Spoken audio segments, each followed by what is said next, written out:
Welcome, everybody, to episode number 34 of Into the Fire, coming to you live from the great city of Tulsa, Oklahoma. I'm so happy to have everybody here. Hopefully, everybody has had a great Christmas and holiday season. And yes, I did say the word Christmas. I got reprimanded by somebody. I mean, if you look behind me, you can tell I'm into Christmas. My wife's into Christmas. I don't have any problem saying the word Christmas. I just happen to say happy holidays to everybody because Christmas had passed, and now we have a number of holidays coming our way in the future. So it's good to have everybody here. Like I said, I hope everybody had a great holiday season. I'm gonna mention this, that January the 31st, I'm going to be speaking at the United States Marshals Museum in Fort Smith, Arkansas. Amanda, if you don't mind throwing that up, I'm going to be speaking there. It's going to be from 5 to 8. 5 to 6 is actually going to be kind of a meet and greet, and we'll hang out. Probably there's drinks. I don't know what they got going on there. And then from it's actually from 6 to 8 p.m., they're going to have me speaking, and it'll be a lot of fun. It's one of the rare moments that I actually get to speak to the public. And if you've ever been to you have to be 18 and over. That's the one thing. And if you come to this thing, I talk about real life murder. So if Amanda, it's going to be in your Facebook deal. It came through on a message, I think. But if you didn't get it, it's not a big deal. I'll send you something. But I will update people on my Instagram and Facebook and so forth. I've got a flyer that I'll send out. I think they're charging $10 a person for this thing. So, but if you're in the vicinity of, and it's going to the museum, it's going to a really good cause. So if you're in the vicinity of Fort Smith, Arkansas, which is right on the border of Oklahoma on I-40, then, think about going. I think you'd have a great time. Tonight, we've got an incredibly qualified guest. I mean, of all of my guests that I've had on this show, I have to say, I don't ever put anybody on that's like a filler guest that I just needed somebody in a pinch and I'm just sticking somebody on there just to have them on there. But this guy is somebody that is on a whole nother galaxy as far as guest. I didn't really know who he was. I happened to find him on LinkedIn, and I was looking around and I came across him and I started reading his stuff, and I was like, man, this guy'd be an interesting guy to talk to. So he reached out to me. We spoke on the phone, and within 1 minute, I was just amazed at this guy's qualifications. He's somebody that I have no doubt in the world that you guys you're gonna love. Just to kind of tell you a little bit about him, he's a I'm going to say world-renowned fire death investigator who specializes in serial arson. He's worked as an officer, a detective, an undercover operator, a bomb technician, an arson investigator, which, by the way, that's interesting to me, and I'm going to ask him about that because usually arson investigators, they're firefighters that have attended through a fire academy, but he retired from Los Angeles County Sheriff's Office. Not to mention the fact this guy's a teacher. He's an author of multiple books and a professional, like I said before, a professional arson profiler. Ed has investigated over 2,100 arson cases and arrested over 300 people for arson-related offenses. In addition to that, he has testified as an expert in fire and arson on over 100 cases and has been involved in over 60 fatal fire investigations and 46 serial arson cases. And I didn't even mention the mountain of awards that Ed has received. It's insane. And he is somebody that definitely I look up to already. I mean, for sure. This guy's somebody I definitely want on my stable of people that I can reach out to. In addition to that, he has been featured and or consulted with Primetime Live, 2020, Good Morning America, NCIS, CSI Miami, and many, many more. So I'd like to welcome a true legend in the world, and he's going to downplay it, but he's a true legend in the world of criminal justice, no doubt. Welcome to Ed Nordskog. How you doing, buddy? Thanks, Jason. Good to be in Tulsa. Oh my gosh, it's great to have you here. You actually live in, I don't think it's a big deal to say that you live in an area very close to where I went to school when I was a kid. I grew up in Canyon Country, and that's just a stone's throw away from Newhall. And there was a real famous incident that my dad was a California highway patrolman, and there was an incident that he used to tell me about the Newhall shootout that 4 rookie California highway patrolmen were tragically murdered in 1971. I'm sure you're aware of it since you live in that area. But yeah, it's right down the road from my house. Yes. So welcome. I'm really looking forward to tonight. Tell us a little bit about how you even got on this path. I mean, I know that you started out like in Joseph Wamba, and I'm a fan as well, actually. Although I got the choir boys, but the book that I read when I was a kid was The Onion Field, and that's what really got me kind of hooked on. I was also wanting to be a police officer from that. But tell us your start, your journey. Well, it's funny you brought up that book because Joseph Wamba recruited me too, not personally, but he wrote a book, and when I was 12 years old, I read it. I grew up in Minnesota and went to college there and did all of that, and I came out to California in the military. But I read my first Joseph Wamba book when I was 12 years old, and from that point on, I was going to go to Los Angeles and become a cop, and because of his books. And then, of course, I started watching the TV shows of the day. This was I'm dating myself, but it was Starsky and Hutch and Police Story and things like that, and even Chips. And that solidified my mindset that I was going to end up somewhere in California as a cop. And that's what I did. So I've never grown up. I'm still doing it. And even though I retired from the Los Angeles Sheriff's about 5 years ago now, I still do just as much work. I do a lot of case consulting, cold case work, a lot of work for prosecutors, homicide units, and coroners. So I'm still in the game, and it's been a long time, but I like doing it. So, and it's the only thing in the world I was ever good at. So I guess I'll keep doing it till I'm done.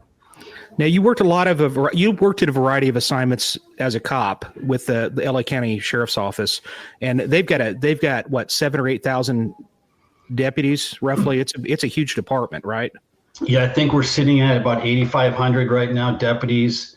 They're trying to get it up over 10,000. I don't think they can recruit fast enough, right? Like all police agencies.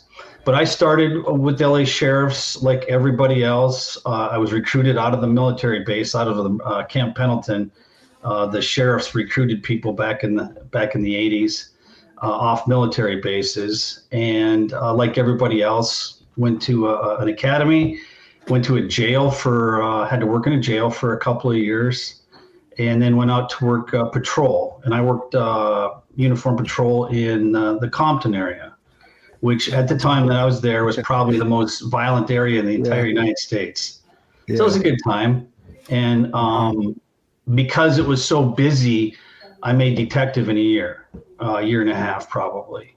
And then I spent the next 33 years as a detective. Wow. That's unheard of, actually. So you must have been really turning some heads. My dad worked out of West LA, so he spent some time, and I know he probably ventured down to Compton. Compton's South Central, isn't it? Kind of in yes. Yeah. So and then from there, you wanted to be homicide. That was kind of your main goal, right? My goal was like everybody else was to be a homicide detective. And on our department, it's a huge department, as you mentioned, around 9,000 people. If you want to stay doing police work, you either end up going to the SWAT team or to a headquarters detective job. And the two senior jobs were the arson bomb unit or the homicide unit. And I'd never heard of the arson bomb unit, so I was going to be a homicide detective. And I did several years undercover work, probably 8 years undercover work, and then worked major narcotics. Eventually got selected the same day for both units, and which was pretty weird, both the arson bomb and the homicide unit, and ended up picking up the arson unit. I had no interest in it whatsoever, couldn't have cared less. All I knew is it was the highest paid job on the department, so that was a bonus. You had a take-home car, which is, if you live in LA, that's worth a lot of money. And you didn't have much supervision, so that was me. Perfect. And that's all I needed. And it ended up being really interesting. The arson part of it was way more interesting than the bomb part of it. So you mentioned something earlier that a lot of people don't understand in the United States, that the arson units are probably 90% firefighters across this country, and the same in Canada. 90% of your arson investigators are actually firefighters. We're weird in LA. It's the police that are the arson investigators. Several large sheriff departments in Southern California do it the same way. San Diego and San Bernardino and Riverside, those big agencies, the police officers are actually the arson investigators. Yeah, it worked out really well. It worked out really well for us, and we're a high volume agency. We would get 20, 25, 30 fires a day. And so you got to practice a lot and get really, really good, hopefully, because you're going to get another bunch tomorrow if you didn't get today's right. So, yeah. So do you like, you know, I'm sure you're out of substations and so forth, but I mean, in essence, that's just kind of, I've never heard of that where you didn't have where you weren't a firefighter. Do you think that's good, bad, or is it more of a challenge for you because you're kind of learning ground up? I mean, you don't have a lot of the fire experience, I wouldn't think. Well, that's a great point. And here's the thing, and it's talked about a lot in our industry. When I say our industry, I mean the arson industry. There's a reason that arson is the least solved crime. It's even your most mediocre homicide detectives solve 50% or better homicides. I mean, they do 40 to 50%, even in the worst areas, the least funded, the busiest areas. You know, homicide, they still solve over close to 50% or higher.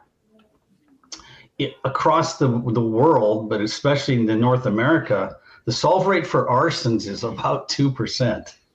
Really? And that's 2%. Horrendous. Even using technology. My agency averaged about 14 or 15%. Well, I still thought that was embarrassingly bad, but when I compared it to other big agencies, I was shocked at their solve rate. And there's a lot into the equation, and I'm kind of unfiltered, but the main reason is there's two major problems. You have the fire scene, which is a super technical investigation. And if you get past that and figure out what happened, now you have to start a criminal investigation. Mm-hmm. At LA Sheriff's, you couldn't even apply to our unit unless you were a criminal investigator for at least 5 years. So you had to have already been a well-known, well-respected investigator before you even got the job. So once we get on the arson bomb unit, we already know how to be detectives. They just need to teach us the science of fire and basically how to take apart a bomb, because that's the other part of our job. So I thought it was easier to train a detective to be to learn fire scenes than take a professional firefighter, which is what goes on in most of the jurisdictions. Somebody who's been putting out fires for 20 years gets really good at it. They've been rescuing people and putting out fires, and now they want to be an arson investigator. And most fire agencies send them to about a 3-week class. And it's the most technical investigation there is by far. Mm-hmm. And now these poor guys are trying to learn how to be police detectives at the same time. Yeah. And it doesn't go well a lot of the time. These guys really struggle with criminal investigation. Well, I can tell you that, I mean, I would assume that it's like our department. You know, we these guys that actually get to become an arson investigator, where we're at, they're of the rank of captain at that point. And they get selected for that. And then I get to see them because they look absolutely miserable because they're in a police academy, much older. Right. I'm sure they're not getting treated bad, but they don't look like they're just having a great time. And then they're having to go through that police academy because, in essence, all arson investigators, I would assume, have law enforcement arrest authority to be able to do that kind of a job, just like a cop. You know? No, they don't. Oh, they don't. Okay, well, I'm learning all kinds of things. So it's very much, if you know how the coroners work in the United States and Canada, the arson investigation works exactly the same way. It's up to the whim of the fire chief or fire marshal whether his people have police powers, whether they get a lot of training or no training. There's no real standard. That's one of the main reasons that there's problems with arson investigation. The guys are willing to do it. I say the guys, the investigators really want to do it. They want to learn this job. They don't always have the funding and backing by fire chiefs, because traditionally fire chiefs have not really loved their arson units. And they believe, fire chiefs traditionally think, well, cops should be cops and firefighters are firefighters, and never the two shall mix. And it's that, unfortunately, the arson business is, you have to be both. You have to be equally both. So it's a very complicated business, and I'm not going to solve it in my lifetime. And I've talked about it in several of my books, the problems with arson investigation. A lot of them lie with the head of agency, just not wanting to support something he doesn't understand. So, well, let me ask you this, because there was we talked about this beforehand, and Ed is probably going to be willing to come on, hopefully in the future. And there's such a huge area with respect to his job. And there's two main areas I think that we kind of pointed out. One of them was fire death investigation, and then the other one was serial arsonist. And he told me you probably should choose one or the other, because they're just massive amount to talk about on either one of them. So we chose for tonight, we're going to talk about fire death investigation. And I can tell you, Ed, from my experience, I've dealt with a few of them. I've dealt with a few. I've always, in my brain, I've always thought, well, you already know what kind of training we've had with respect to fire death. I'm sure you could pick it out, which is virtually none. And I've always said the whole time that I've actually mentioned it to the fire arson investigators with the Tulsa Fire Department that, hey, get me some bunker gear, issue it to me, and call me out when you get a fire death, just to let me watch what you guys are doing on a fire death, so I can kind of get an idea. I just want to learn. I'm not trying to. I know I'm not going to be an arson investigator, but I just want to learn what it is that you're looking at on these bodies and stuff, because in some instances these guys have been to some training, and we talked about it earlier, that San Luis Obispo fire training, which is, they actually burn real bodies there. I think they do. That's what I've heard. Yes, they do. And then there's one that you'd recommended to me, which was in Texas, which does kind of, they copied what San Luis Obispo is doing. But my point is that let's talk about fire death here, because I don't know much about it, but it's an area to me as a homicide detective, and I've been doing this for 15 plus years. I'm fascinated with fire death, just because it's the one area that I kind of want to I want to know a bunch in. And that's the one area that attracts me. I'm not interested in the gang murders and that kind of stuff. I want to know a lot about fire death, because they're incredibly challenging. So tell us a little bit about what's the most challenging things for those types of cases. Okay, so that's a great point, because that's what I teach around the country is fire death investigation. First of all, there's three entities that are involved in investigating a fire death. You have, most states, a homicide investigator goes, and then of course a fire investigator goes, usually from the fire department.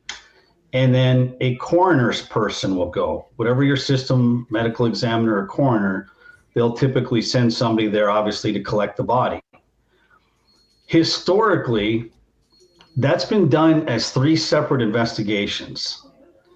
And the person that's left holding the bag is the homicide detective, because they're not scene investigators as far as a fire death scene, like they are on any other murder or death. So you're kind of beholden, you in the pocket of the fire investigator. You have to accept what they say, and the coroner investigator.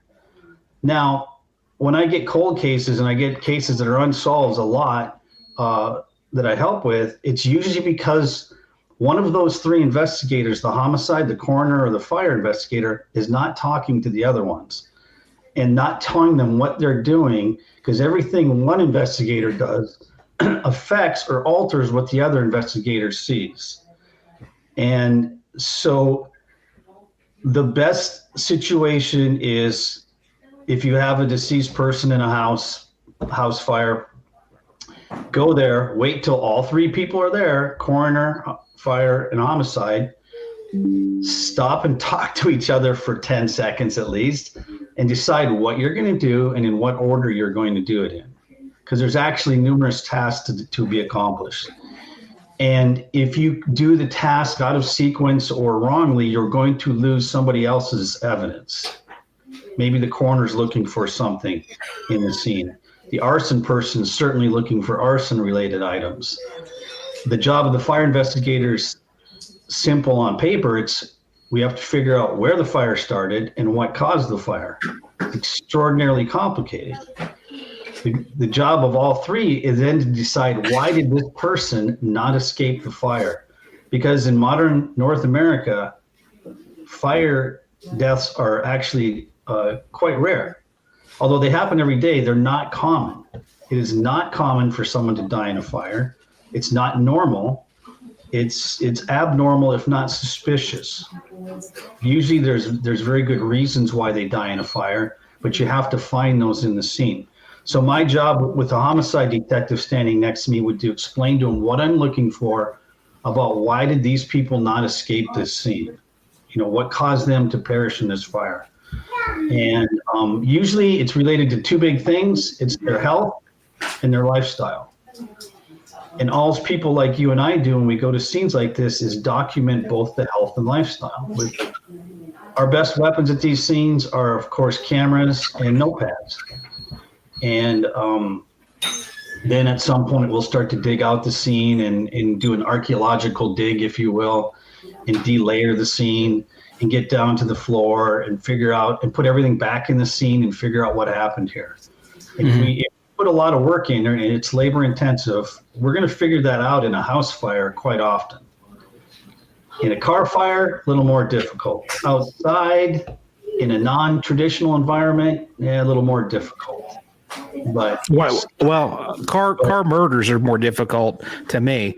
What's more difficult in the sense that you're thinking about? Is it because they burn hotter or what? Because I've seen some cars, man, that are just like melted into the ground. Yeah, and so your question's pretty good. We love it when guys like you bring up stuff like that. Did it burn hotter? A lot of people believe that gasoline burns hotter than newspaper. It does not. Fire is fire. It all burns the same temperature, no matter what's burning. Sometimes it burns a little bit faster because of the oxygen that's there, and cars have more fuel around a smaller area and more rapidly burning fuel, but it all burns the same temperature. And I don't want to get too technical because everybody will fall asleep, but we have to sit and explain what you're seeing at the scene and why you're seeing it. And that's one of the biggest things that your arson investigator has to have a lot of training, what happens in fires, and then especially in a fatality scene, what happens to the human body in a fire. And everything you see after the fire, the body was different before the fire. And it moved, it'll move in the fire, it'll be deceased and moved. And so we have to get around a lot of issues like that. And by the way, the firefighters putting out the fire change the scene every time. We can't help that. That's just the way it is. We have to interpret all those changes and not read bad information into those things. So we do, those scenes are actually quite difficult and very labor intensive.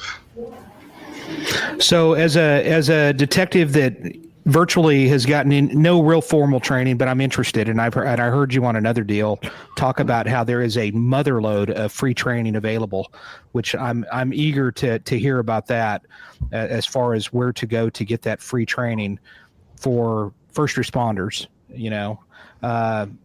because that's if people don't tell you where I never even knew that existed. So I'm excited to hear about that. But so what, as a homicide detective for me, what would you like to see from me when I show up at the scene?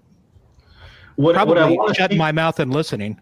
No, what I want to see is an open mind, because you're already going to get poisoned. You've heard all the modern investigative phrases like expectation bias and things like that. You're going to typically arrive at the scene usually before the arson investigator, and you're going to talk to a fire chief, a fire captain, somebody in charge, and they're going to tell you stuff. And I always tell the homicide guys, because I speak at all the homicide schools in the American West, I say, listen to the whatever fire official's in charge, listen to them, be polite, write it down, and then forget about it because it's a 50% chance they're wrong. And a rookie patrol officer would have just as much luck guessing what happened here as some fire chiefs. Not all, but some. And just tell them, okay, chief, I heard what you said. Now we're going to start our investigation. And sometimes you have to get past personalities, because sometimes the fire official will go, I just told you what happened. And say, well, I went to a school once, or I listened to some guy once, and he said, this is going to take hours. If you think this is going to be done in 10 minutes, you're in the wrong place. It's not. Mm-hmm. It's going to take hours at least. If you have a mass casualty event with 10 people deceased or whatever, you might be there for a week. It's not simple. It's not easy. And you only have, and I tell everybody, you only have one chance at this scene. If you do it wrong the first time, it's wrong forever. Yeah. And that's how cases become unsolved and cold cases, because somebody rushed at the scene or just accepted information without checking it, without verifying it. So when you go, Jason, to a scene, you're the homicide detective. You're not supposed to do my job, and I'm not supposed to do yours. We kind of have to understand each other's jobs, but we work side by side and we walk our way through it piece by piece. And if I tell you something, make me prove it. And say, well, I think this happened over here. And you'll say, why? Why do you think that? And we go through this over and over. And you sit there for hours with your fellow investigators, walking slowly through scenes and rebuilding the scene. And more often than not, if you did it right, the truth will come out. And that's what you want. You want the truth. And yeah. But the big thing is people rush to an easy answer because it's a lot of hard work. For instance, behind your right shoulder, you got a Christmas tree. And you're going to hear in the newspaper, if anybody still reads the newspaper, TV, a Christmas tree fire, right? And then you're going to get that warning from some sober fire chief. You got to turn out, you throw out those live Christmas trees after Christmas, or keep them watered. But what nobody understands is Christmas trees are not an ignition source. They will not burst into flames by themselves. They need to be lit on fire. They're a piece of fuel. Everything in the arson world is fuel to us. In some fuel, if it easily ignites, that's a volatile fuel. If it doesn't easily ignite, that's more stable. So a Christmas tree a live Christmas tree is a highly volatile fuel. And it just takes somebody to stare at it hard for it to burst into flames sometimes. And so we have to figure out what started the Christmas tree on fire. And it's actually not that simple. It's just a big piece of fuel to us that burns really quickly. Mm-hmm. And then everything else burning in the house and causes a lot of fatalities. But really, the problem is not how big the fire got, but what started the Christmas tree on fire. Okay. So, and there's a lot of things that you can look at forensically that might tell you where the origin of the fire, where it started. You know, isn't there like lines of, I'm going to say the word wrong, I'm sure, but isn't it like there's like a smoke? You know, you kind of take that. I'm probably saying something really stupid, aren't I? No, it's demarcation. You'll be right. Well, that's what I was thinking about. Marcation. Yeah, that demarcation. You're about whatever. To say line of demarcation. That's what I was going to say, but it's kind of like that, and it points you to the origin of where the fire is, right? And you can see it on the walls. Sometimes fires create patterns. They take away things. They take away material when it's consumed in the fire, but then it's immediately deposited back in the scene in the form of soot and smoke. So it's consuming something, that's one pattern, a consumption pattern, and then it's depositing something, which is smoke and soot, after it burns. That creates different patterns. I'm trying to keep it that simple because it's super technical. No, I know. And the biggest factor in any structure is how the air is flowing in the structure. And that tells you where your patterns are going to build and all this stuff. And so it's a super complicated thing, and the arson investigators, they read the patterns is what they do, and they go backwards from the major patterns to try and find the area where the fire originated. if they get that, if they're good and they work hard and get lucky and they get to that area, now they get on their hands and knees literally with sifters and whisk brooms and things like that, and they're looking for something small that ignited the fire. And they're trying to find a heat source within the origin. And I would think, I mean, just my brain's telling me, I would think, because I'm putting my brain on some other murders too. Actually, I'm thinking of a triple, and I'm thinking of another one where they set both of these respectively these houses on fire, and they left the cans, the gas can behind. I mean, I'm sure that's not something that they really wanted to take with them and get caught with, getting stopped, leaving the neighborhood or something. Is that something well, first of all, how often do people on fire deaths that are homicide fire deaths, how often do they do that? Do they set the body on fire? I mean, I know I'm not going to hold you to the number. I know that it's, you can't give me an exact statistic, but is it becoming more and more prevalent? Yeah, well, you just covered about 4 subjects there. So let's go back to one. First of all, most fire deaths, and I'm just going to come up with a number that's reasonable. Most fire deaths, over 85%, are accidental events. Okay. In North America, most of them occur in some sort of a residential property of some sort. But with that in mind, we start out every single investigation is, this is a murder, this is a murder, this is a murder, this is a murder. If you drill that in your head, this is a probable murder, and you treat it as such, by the end of the day or the end of the week or whatever, you'll downgrade it to what it appropriately is. Maybe it's a suicide.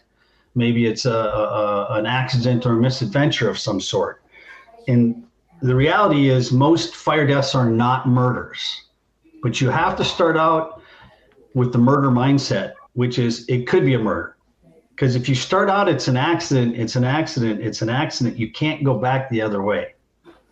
You can't upgrade it because you look really stupid when your chief already put out, yes, we have an accidental Christmas tree fire. And then 2 days later, the coroner calls you and go, hey, bud, you got 5 bullets in your victims here. Now, how are you going to explain that? Yeah. Because that's how long it'll take for them to do the post and figure out that your victims were shot before the fire. All right. So most fire deaths are accidents. The ones that are murders, and you brought up a really good scenario. They left two fuel containers in the scene. Most arsons, especially related to murder, are very obvious. So they're actually easier to deal with than a potential accident. People tend to I don't want to use the word overkill, but overdo the fire. If they can start the fire with a small red Solo cup full of gasoline, they'll get a 5-gallon can. That's even better. And so they'll leave those things for us to find. I don't care how big your fire is, we're going to find them. We'll use scent detectors, dogs. We'll find the fuel source inside of a structure. And then if we sift the floor, we're going to find what's left of that fuel container. They survive even the biggest fires. So, believe it or not, matches survive fires. They survive every fire. They're just really hard to find. Really? So if somebody used a match and we know where they used it, eventually we'll find it. It's just really, really hard to find. Paper matches do not burn up in fires. Wooden matches don't burn up in fires either. They're there. Huh. A butane lighter, that's the most common form of ignition is a small butane lighter nowadays. Of course, we can find those every time. Right. Because plastic burns away and the fuel burns away, but that red or that metal cap at the top that says BIC on it will survive forever. And so if we do our job right, we will find those items that started the fire. So any murder that uses fire at some point in the murder, either murder to commit the fire, which is super rare, or usually fire following a murder is more common. Probably what happened in your scenario. The people were already dead or incapacitated. Yeah, both of them. Yeah, and then fire is set as it's a crime concealment gesture is what it is, anti-forensics. And you hit the nail on the head. It is more common as people are more aware of forensics and how you get caught. So they don't set the fire out of some sexual fantasy, or they don't set the fire out of, I don't know. But the reason they set the fire is to get rid of forensics. That's the reason they set the fire. Does it work all the time? No, heck no. We find a lot of stuff that survives fire.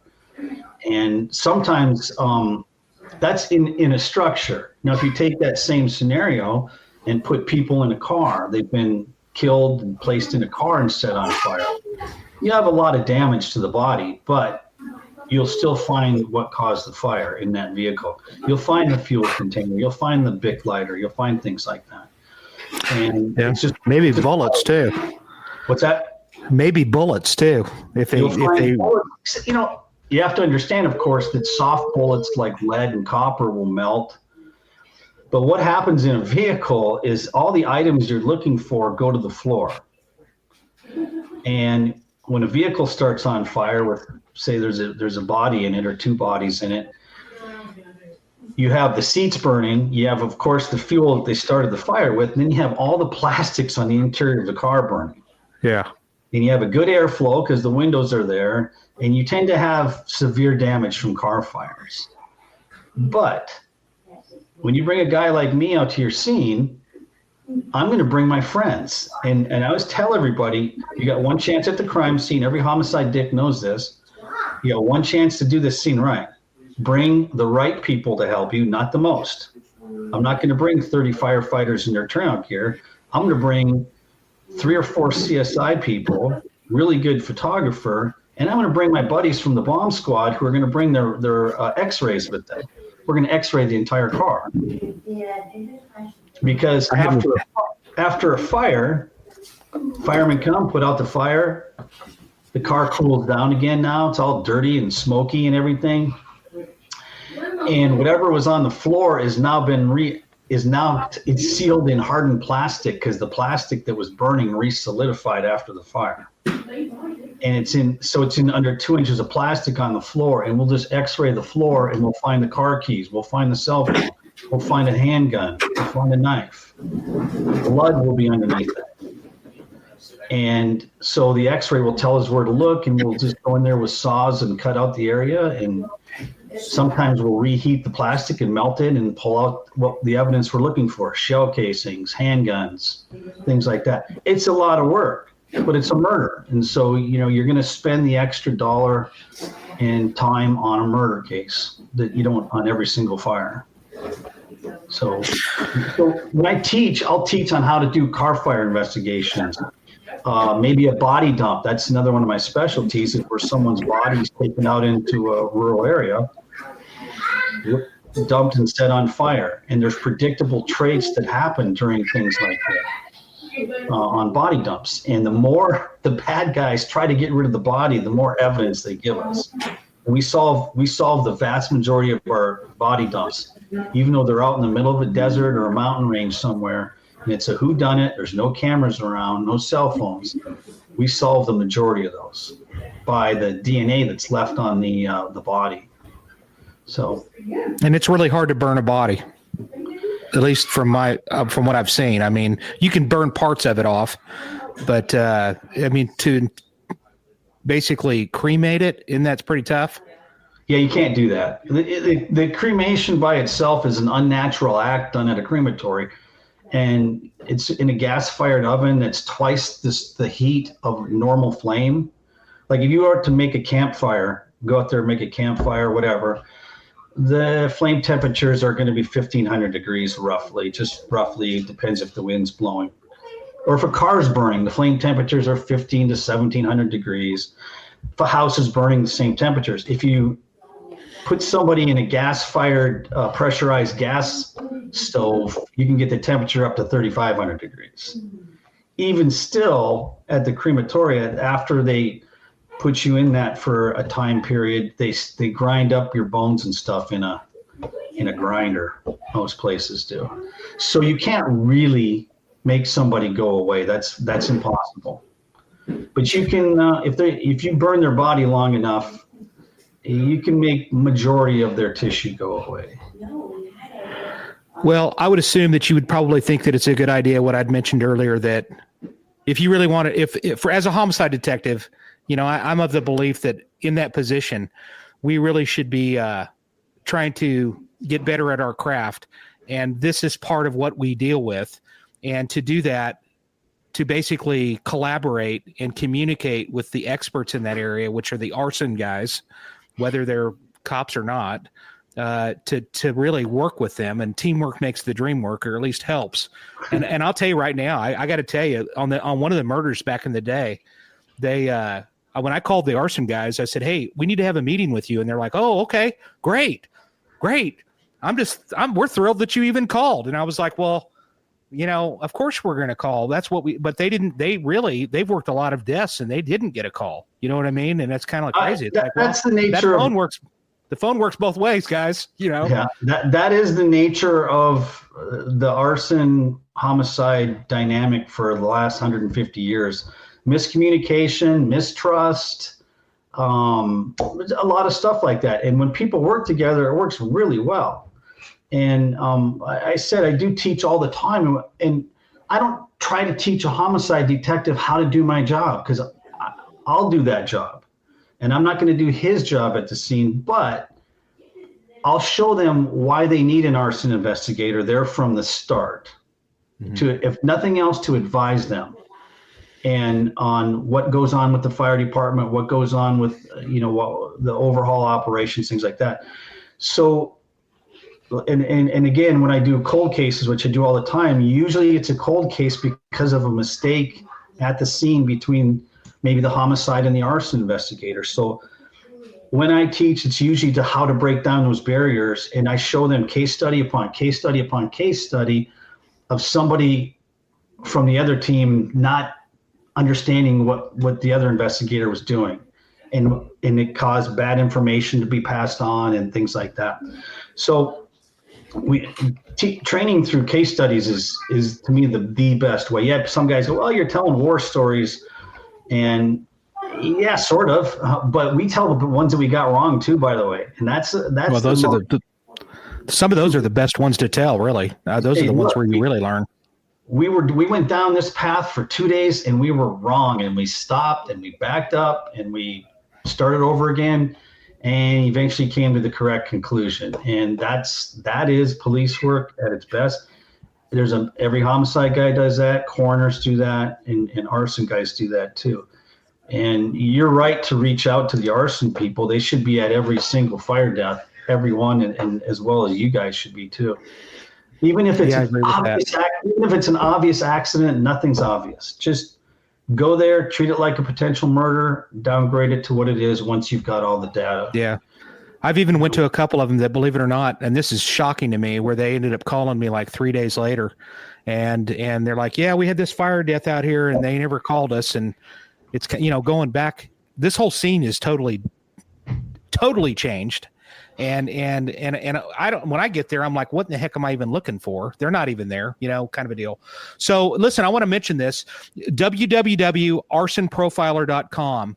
That's his website. There is a motherload of well, it talks about him. It talks about what he does. I at least want to mention this. Amanda, throw that picture up of all the books that he's got. I think I sent that to you. He's got a variety of books that he had actually put out there.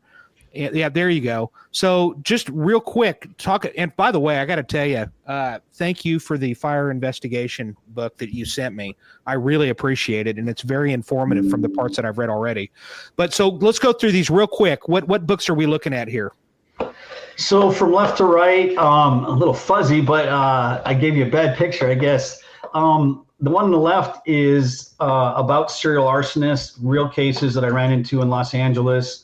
And these are the weirdest of the weird and the most bizarre and dangerous ones I've dealt with. The next book is Incendiary Devices. I wrote that specifically for a jury trial I was involved in. But I did a study of 3,500 cases involving incendiary devices, real cases. And I pulled a bunch of data from that. And so now I'm one of the world's experts, I guess, on incendiary device use and exploitation of them, things like that. Well, my two biggest selling books are the brown one is the Arsonist Profiles. That sold thousands and thousands of copies. It's really thick. It's got way too many words in it, but it's all of the various subtypes of arsonists, and there's dozens and dozens of subtypes of arsonists. And the next book in line is Tortured Minds, and yes, I'm aware I spelled the name wrong. That is about 60 some different serial arsonists, and some very famous ones, some not so famous, but all the different types of serial arsonists. You mentioned a couple of times my fire death investigation book. That is one of the biggest selling books in all of criminal justice. And it's given out, I don't know, in the tens of thousands of copies. So it is a book made for homicide detectives and coroner's investigators. And the last thing that I've been working on is wildland arson cases.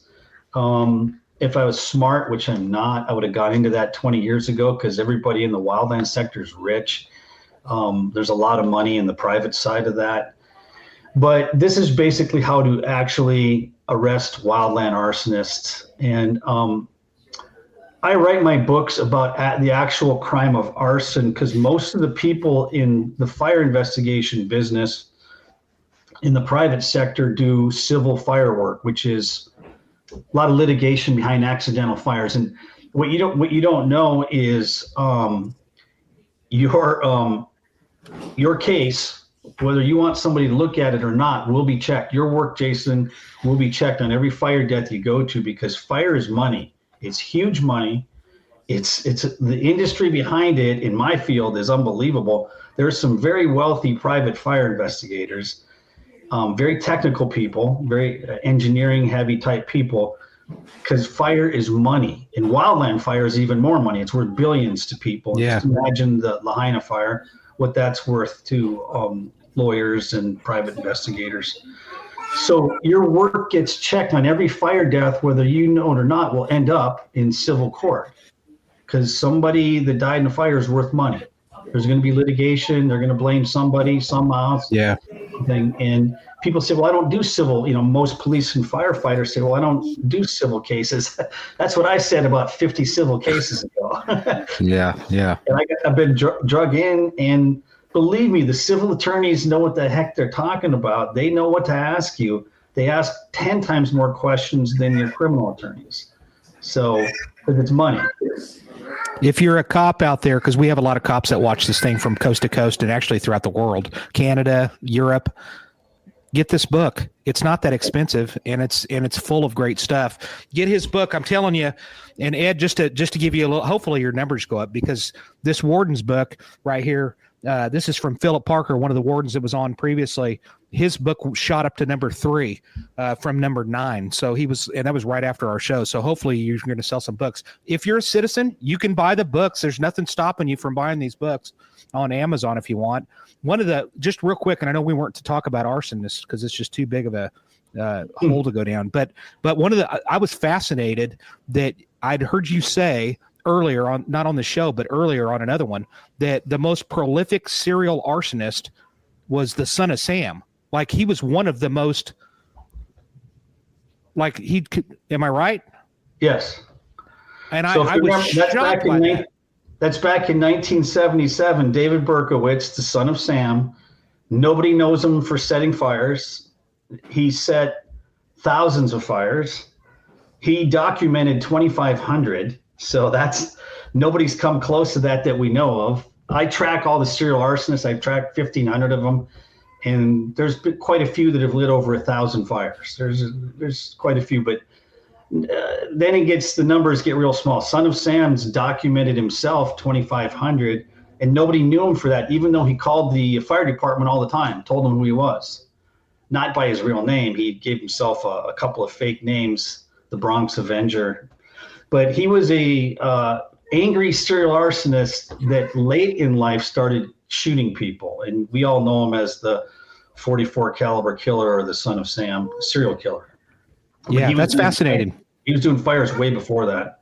Any other major serial killers that come to mind that kind of indulged in setting fires? Because I think what you'd said on another deal, and it was that's kind of a misnomer, that all these serial killers are playing with fire and stuff. Well, for a while there, when they were studying serial killers, the profilers did notice that quite a few had arson in their background. Arson is an odd crime. Not that many people, do arson. But they found a significant number of serial killers had arson in their background. And so somebody made the unfortunate guess that all serial arsonists will become serial killer. There is a hell of a lot more serial arsonists than there are serial killers. There's tens of thousands of serial arsonists, tens of thousands, and more every day, because they're actually on the increase significantly because of methamphetamines. But there are a few very famous serial killers that were also arsonists or serial arsonists. Jeffrey Dahmer is one that comes to mind. He's the cannibal from Wisconsin, if you remember his story. He was a serial arsonist as well. And there's quite a few more. But their arson was more in their youth. And when they got older, they vented their anger in a different way, obviously towards their serial killing. But I would say percentage-wise that of all the serial killers that we know about, maybe 40% of them are also serial arsonists. Okay, that's a big number. It's a big number. Yeah, that is a big number when you think about it. So let me ask, I want to mention this real quick also. This is the part that was most impressive to me with respect to you, and I want to make sure that we get this out there for the law enforcement individuals throughout this country. If you have a fire death, you have a fire case or anything like that, or an arsonist, you're willing to look at these cases for free, right? Yeah, free. Don't tell me lawyers that. Yes, I help police and fire agencies and prosecutors every week, probably 2 or 3 times a week. You said I've worked on 46 serial arson cases. I did that while working for LA sheriffs. Since I retired, I've worked on another 60 cases for other agencies, and I've worked on several hundred more fire deaths. And people call me all the time from internet sleuths call me for help. I'll talk to anybody. I'm not a big conspiracy believer. I believe in facts and evidence, of course. Mm-hmm. So people call me. College students call me all the time when they have questions with papers. So I've helped quite a few college students. But I won't help attorneys for free. They have plenty of money, so they can pay for it. But most public agencies, especially on cold cases or old cases or unsolveds, I help them at least twice a week now still. And I like doing it. They send me the stuff. I go through it. I've done probably 40 or 50 cases in Canada, all through the U.S., France, Italy, Greece, Colombia, South Africa, all kinds of places. So if you're out there and you're listening anywhere in the country, because like I said, we've got a ton of cops from coast to coast, from California to Virginia, all over the country, believe me, that tune into this. I'm amazed that they do, but it's because of people like you, Ed, that come on this show, that you're letting them know who you are and what you can do for us. And I appreciate that. And I'm just in awe. I've been awestruck by you and your knowledge this whole episode, and just from what I've seen on other stuff and researching you. I can't thank you enough. I want to thank everybody. We got to get off here. I want to thank everybody for joining us. I didn't mention you, but believe me, I look at you guys over here, from Jackie to Phyllis and all the OGs that are here each and every week. Thank you so much. I want you all to have a very safe New Year's Day. And finally, I'm going to tell you, next week's episode is going to be a very special guest. It's going to be Mike Elam. This guy is probably the #1 expert when it comes to Buford Pusser, the Walking Tall case. This case is about ready to hit Netflix. Well, I think it's going to be hitting Netflix, I think, in the near future. And this guy is going to be awesome. He knows everything about that case and stuff that you would be shocked that he talks about. Thanks for being here. Thanks, Ed. I appreciate you, buddy. And I really hope that we can talk about serial arsonists next. Seriously. All right. Hey, listen, take us out, Amanda, and everybody be safe, and thank you for being here.